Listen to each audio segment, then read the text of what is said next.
tahun berkiprah di industri musik, Blackpink, girl band asal Korea ini telah mencapai tingkat popularitas global yang belum pernah terjadi sebelumnya dalam sejarah industri musik. Berdasarkan Blackpink ini selalu merajai trending di YouTube, bahkan memecahkan rekor dengan jumlah penonton terbanyak dalam waktu singkat.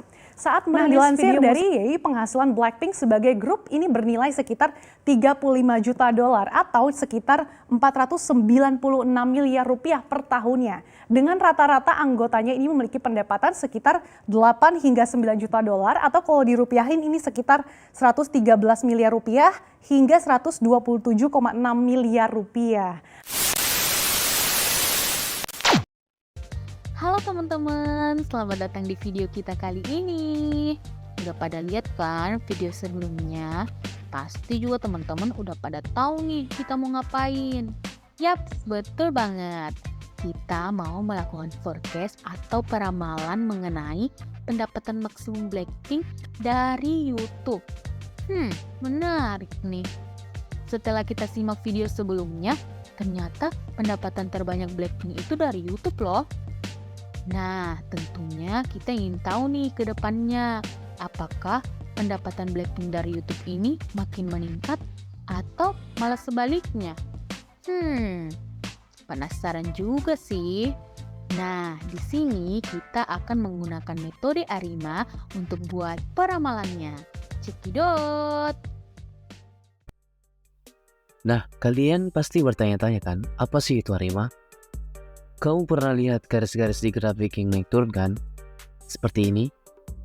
Nah, metode ARIMA itu seperti punya kemampuan khusus buat bikin tebakan tentang apa yang mungkin terjadi dengan garis-garis itu di masa depan. Pertama, mari kita bicarakan tentang kata R, yang artinya autoregresi. Jadi, R itu kayak kemampuan kita untuk melihat ke belakang, ke data-data sebelumnya, artinya data-data yang ada di masa lalu, untuk bikin tebakan tentang apa yang mungkin terjadi berikutnya. Terus ada kata I yang artinya integrated. Intinya, kita mungkin perlu melakukan beberapa operasi supaya garis-garis itu lebih mudah dimengerti. Misalnya, jika garisnya naik turun secara acak, kita bisa lakukan beberapa perhitungan biar garisnya jadi lebih stabil dan gampang dipahami. Nah, salah satu cara membuat garisnya itu agar lebih stabil yaitu dengan melakukan differencing. Kemudian ada kata MA yang singkatan dari moving average. Nah, ini kayak punya kemampuan buat melihat rata-rata pergerakan garis-garis itu. Dengan melihat pola rata-rata pergerakan, kita bisa tebak apa yang mungkin terjadi di masa depan.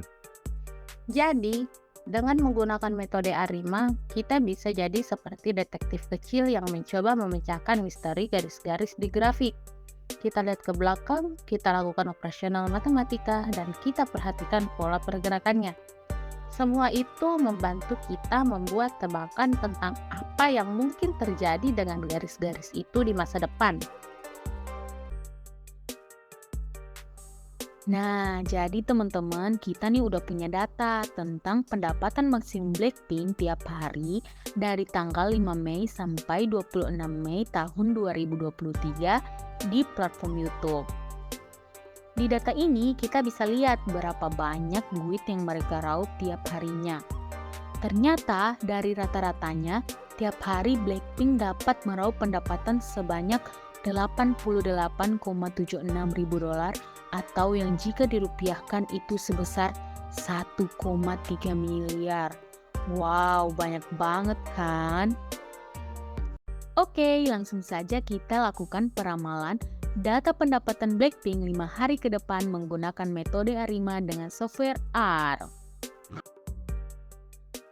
Hal pertama yang harus dilakukan yaitu uji stasioneritas dalam ragam.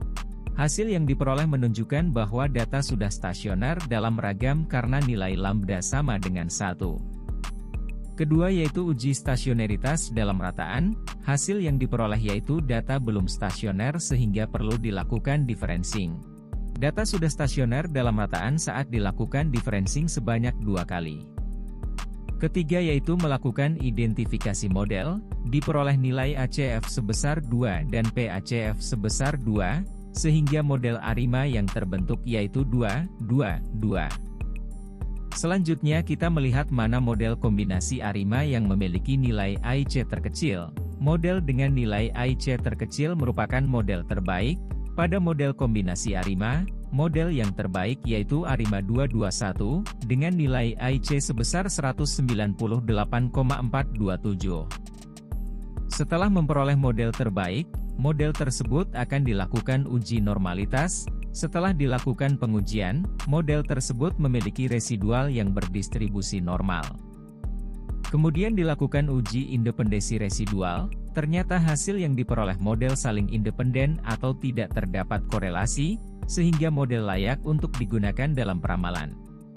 Sebelum melakukan peramalan kita melihat nilai MAPE terlebih dahulu. Untuk melihat sejauh mana data yang kita ramalkan kebenarannya, hasil yang diperoleh yaitu nilai MAPE sebesar 21,81%. Artinya model yang kita gunakan untuk meramalkan cukup layak karena nilai MAPE yang masih di bawah 50%. Nah, berikut merupakan hasil plot prediksi dan peramalan pada model yang terbentuk. I bring the pain like ra-ta-ta-ta, ra-ta-ta-ta, ra-ta-ta-ta.